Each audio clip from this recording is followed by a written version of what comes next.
इस तरह की हुई है कि खूबसूरती हरियाली हर वक्त नज़र आती है। और लूमड़ी और सार्स कहानी पढ़ी है, उसके बीच बगले को सार्स कहते हैं, तो पंजाबी में बगले को बगला ही कहते हैं। तो वो देख सकते हैं, वो है। माशाल्लाह, वाह।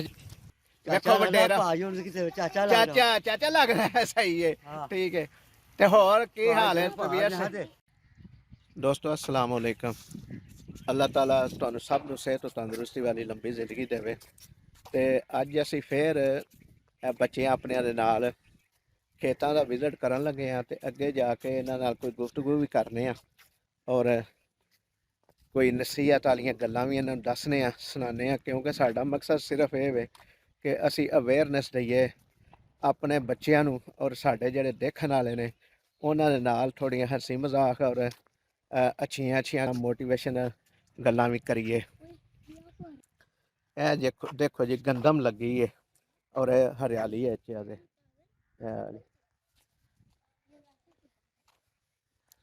और इस साइड पे प्याज है और इस साइड पे गोभी है, छोटी छोटी गोभी है। ये पिंड देहात की जिंदगी का हुसन है कि आबादी के करीब ही खेत भी होंदे ने और फसलां भी लगियां होंदियां ने और फजा भी आलूदगी तो पाक होंदी है। इस वक्त मौसम बड़ा सुहाना है, तो तुहानू पिछे नज़र आ रहा है कि साफ सुथरा बदल नीले रंग का नज़र आ रहा है तुहानू। यह साडी टीम आ रही है साडे नाल, जिहड़े अज खेतों का विजिट करन लगे ने और ये भी आंदे ने कि जिहड़ा ना इस वक्त मौसम बड़ा सुहाना है, खूबसूरत मौसम है, ना ठंड है ना गर्मी है। कड़वा लग्या है की खादा की है?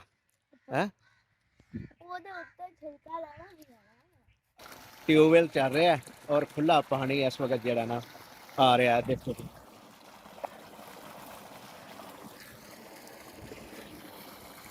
बच्चे पानी नू वेख के जिहड़ा ना खुश हो गए और इन्हों का दिल करता कि नहाइए, लेकिन मैं इन्होंने नहाने की इजाजत नहीं दे रहा क्योंकि अजे इन्ना उस तरह का मौसम नहीं होया। देखो जी, हाँ जी की गल है, बस जी चलिए। मैं कहना चाहना चैनल ज़्यादा से ज़्यादा लाइक करो, शेयर करो, कमेंट करो, ज़्यादा से ज़्यादा सपोर्ट करो। बस इन्नी कोई गल नहीं है। ये तो नाज़रीन साडे समझते हैं कि उन्होंने पता है कि असी आ जाओ जी, आ जाओ आ जाओ, चलिए गुजरो यार, इथों गुजरो।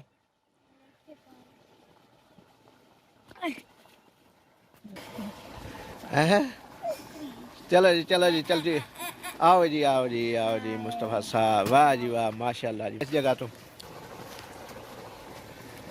अगे की तरफ जा रहा है, साढ़े तो अगे अगे भज रहा हुण। बड़ा जरा ना बरीक बन्ना है जिन्हों पग डंडी भी आते हैं और इधर तो चलते जा रहे हैं असी। लो जी, तो देखो है दोस्तों, साढ़े बच्चे भी जड़े ना बड़े खुश ने इस वक्त खेतों की सैर करते हुए।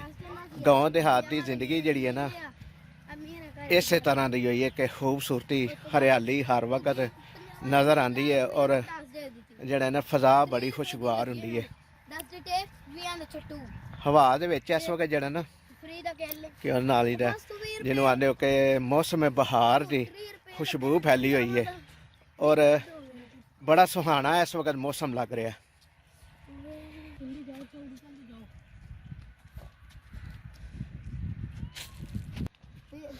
बच्चे खुश हो रहे हैं खेतों की सैर करके।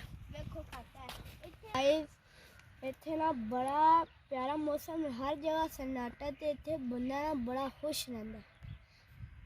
तुहाडे कोलों गुजारिश है कि यह जनाब गोभी है जिहड़ी खान दे काम आंदी है। यहाँ जो इनसे बगले फिरे हैं खाना, उनको इंग्लिश में सार्स कहते हैं। उर्दू में भी मैंने कल लूमड़ी और सार्स कहानी पढ़ी है, उसके बीच बगले को सार्स कहते हैं, तो पंजाबी में बगले को बगला ही कहते हैं। तो वो देख सकते हैं, वो है उधर। दोस्तों बच्चों नूं बाहर फिरान का मकसद ये वे ਕਿ ਇਹਨਾਂ ਨੂੰ ਵੀ ਆਪਣੇ ਮਾਹੌਲ ਦੇ ਬਾਰੇ 'ਚ ਪਤਾ ਲੱਗੇ ਔਰ ਜਾਣ ਸਕਣ ਕਿ ਸਾਡਾ ਰਹਿਣ ਸਹਿਣ ਕਿਸ ਤਰ੍ਹਾਂ ਦਾ ਹੈ। ਔਰ ਬਾਹਰ ਦੇ ਜਾਨਵਰ ਜਦੋਂ ਦੇਖਦੇ ਨੇ, ਜਿਸ ਤਰ੍ਹਾਂ ਉਹਨੇ ਬਗਲੇ ਦੇ ਬਾਰੇ 'ਚ ਜ਼ਿਕਰ ਕੀਤਾ ਤੇ ਉਹਨੇ ਨਾਲ ਦੱਸਿਆ ਇੰਗਲਿਸ਼ 'ਚ ਆਂਦੇ ਆ, ਉਰਦੂ 'ਚ ਇਹਦਾ ਨਾਂ ਆਇਆ ਵੇ, ਤੇ ਇਹ ਥੋੜ੍ਹੀ ਜਿਹੀ ਮਾਲੂਮਾਤ ਵੀ ਬੱਚਿਆਂ ਨੂੰ ਮਿਲਦੀ ਹੈ। ਸੈਰ ਕਰਾਉਣੀ ਚਾਹੀਦੀ ਹੈ ਬੱਚਿਆਂ ਨੂੰ ਬਾਹਰ ਦੀ। ਆਪਣੇ ਬੱਚਿਆਂ ਨੂੰ ਸੈਰ ਕਰਾਉਣ ਦਾ ਸਿਰਫ ਮਕਸਦ ਇੰਨਾ ਕੋਈ ਕਿ ਇਹਨਾਂ ਨੂੰ ਆਪਣੇ ਸ਼ਹਿਰ ਦੀ, ਗਾਉਂ ਦੇਹਾਤ ਦੀ ਜ਼ਿੰਦਗੀ ਦੇ ਬਾਰੇ 'ਚ ਪਤਾ ਚੱਲੇ। ਔਰ ਜਿਹੜੇ ਬਾਹਰ ਜਾਨਵਰ ਨੇ ਉਹਨਾਂ ਦੇ ਨਾਂ ਵੀ ਦੇਖੋ ਬੱਚੇ ਨੇ ਦੱਸਿਆ। ਔਰ ਮੈਨੂੰ ਨਹੀਂ ਸੀ ਇਲਮ ਹੈ ਕਿਉਂਕਿ ਮੈਂ ਅਨਪੜ੍ਹ ਬੰਦਾ ਵਾਂ, ਇਸ ਲਈ ਮੇਰੇ ਇਲਮ ਵਿੱਚ ਨਹੀਂ ਨਾ ਇਹਨਾਂ ਗੱਲਾਂ ਦਾ, ਲੇਕਿਨ ਇਹਨਾਂ ਗੱਲਾਂ ਬੱਚੇ ਨੇ ਕੀਤੀਆਂ ਨੇ, ਦੱਸੀਆਂ ਨੇ, ਤੇ ਮੇਰੇ ਇਲਮ ਵਿੱਚ ਵੀ ਇਜ਼ਾਫਾ ਹੋਇਆ। ਔਰ ਬੁੱਢੇ ਬੰਦੇ ਨੂੰ ਜਿਹੜਾ ਨਾ ਰਲਣ ਨਹੀਂ ਦਿੰਦੇ ਪਏ, ਦੌੜ ਮਜ਼ੀਦ ਲਾ ਗਏ ਨੇ। ਉਹ ਦੇਖੋ ਕਿੱਥੇ ਜਾ ਰਹੇ ਨੇ। ਔਰ ਇਹ ਮੇਰੇ ਨਾਲ ਇੱਕ ਸਾਡਾ ਜਿਹੜਾ ਨਾ ਬੱਚਾ ਵੱਡਾ ਜਿਹੜਾ ਨਾ ਉਹ ਨਾਲ ਆ ਰਿਹਾ, ਔਰ ਉਹ ਛੋਟੇ ਜਿਹੜੇ ਨੇ ਦੌੜਦੇ ਜਾ ਰਹੇ ਨੇ। ਔਰ ਇੰਨੇ ਖੁਸ਼ ਨੇ ਜਿਹਦੀ ਵਜ੍ਹਾ ਤੋਂ ਜਿਹੜਾ ਨਾ ਅੱਜ ਬੜੇ ਅਰਸੇ ਬਾਅਦ ਖੇਤਾਂ 'ਚ ਆਏ ਨੇ ਸੈਰ ਕਰਨ ਵਾਸਤੇ। ਮਾਸ਼ਾਅੱਲਾ, ਵਾਹ नाल माला के ਦੋਸਤੋ। ਹੁਣ ਕਿ ਜਿਹੜਾ ਨਾ ਬੱਚੇ ਚਾਹ ਰਹੇ ਨੇ ਕਿ ਅੱਗੇ ਜਿਹੜੇ ਨਾ ਛਤਰੇ ਨੇ ਉਹਨਾਂ ਨੂੰ ਦੇਖਣਾ, ਇਹਨਾਂ ਨੂੰ ਸ਼ੌਕ ਬੜਾ ਜਾਨਵਰਾਂ ਨੂੰ ਦੇਖਣ ਦਾ, ਛਤਰਿਆਂ ਨੂੰ।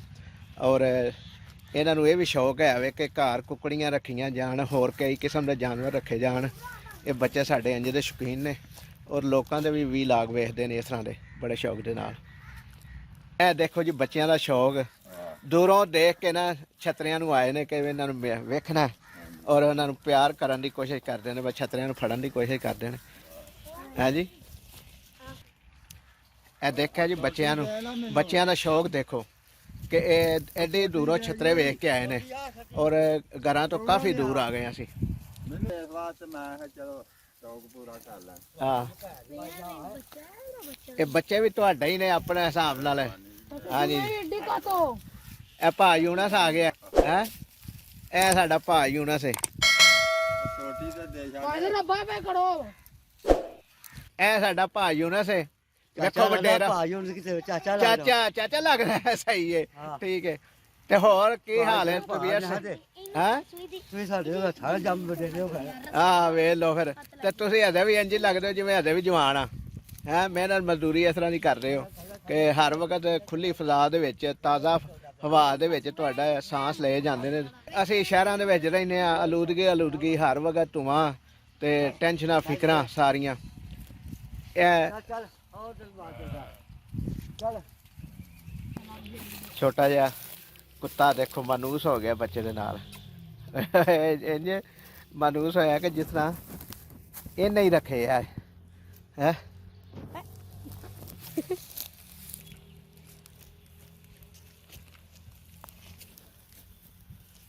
इधर का कार है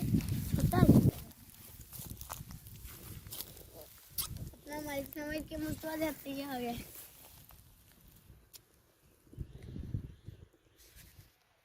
ਹਾਂਜੀ, ਇਹ ਵੇਖੋ ਜਾਨਵਰ ਹੈ ਛੋਟਾ ਜਿਹਾ।